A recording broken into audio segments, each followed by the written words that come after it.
শিক্ষকরা না খেয়ে রাজপথে আন্দোলন করে শুধু শিক্ষার্থীর জন্য, তাও আমাদের ভাগ্যে তুলে দেয় সেই শিক্ষক আমরা। শিক্ষক সমাজ জেগেছে, শিক্ষক সমাজ জেগেছে।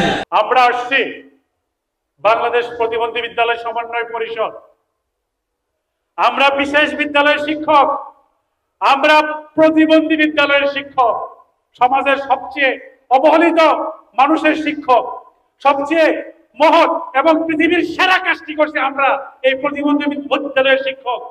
কিন্তু দুঃখের বিষয়, সবচেয়ে বেশি অবহেলিত আমরা এই বিশেষ বিদ্যালয়ের শিক্ষক।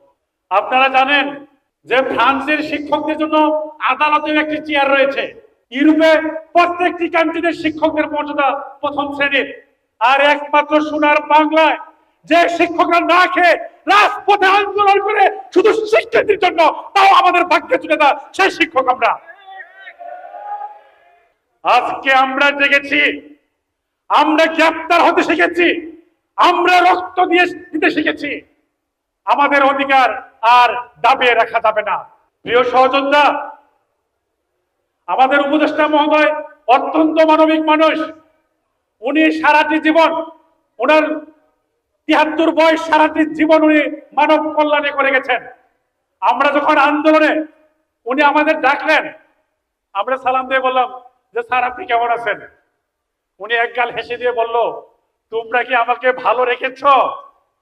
আমার শিক্ষকরা রাজপথে প্রেস ক্লাবে না খেয়ে আন্দোলন করবে আর আমি এসি রুমে ভালো থাকতে পারি না। আমি তোমাদের বিষয়টা দেখছি, অতি শীঘ্রই তোমাদের বিদ্যালয়গুলো স্বীকৃতি এবং এমপিওর আওতায় আনবো, এটাই হচ্ছে আমার কমিটমেন্ট। বাংলাদেশ প্রতিবন্ধী বিদ্যালয় সমন্বয় পরিষদ নিশ্চিত করছে অতি অল্প সময়ে আমাদের এই বিদ্যালয়গুলো স্বীকৃতি এবং এমপিও সম্পন্ন হবে, এটা একেবারে সুনিশ্চিত।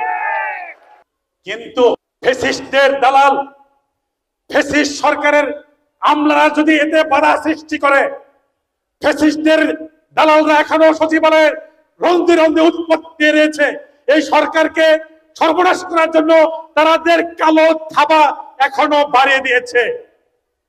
যদি আমাদের এই বিদ্যালয়গুলোর স্বীকৃতি এমপিওতে এই ফ্যাসিস্টদের দালালদের কোন অংশ যদি বাধা সৃষ্টি করে, আল্লাহর কসম করে বলছি এমন ভয়াবহ অবস্থা সৃষ্টি করব যেন তারা কোনদিন আর জীবনের স্বপ্ন দেখতে পারবে না, সেই অবস্থা সৃষ্টি করব। আমরা এই বিশেষ বিদ্যালয়গুলোর স্বীকৃতি এবং এমপিও আগামী 15 সেপ্টেম্বরের মধ্যে শেষ করতে চাই।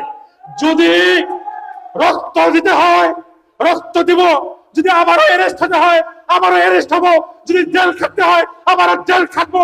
আমরা রাজপথে নেমেছি, আমাদের বিদ্যালয়গুলোর চূড়ান্ত সমাপ্তি না করা পর্যন্ত আমরা ঘরে ফিরে যাব না, এটাই হচ্ছে আমাদের কমিটমেন্ট।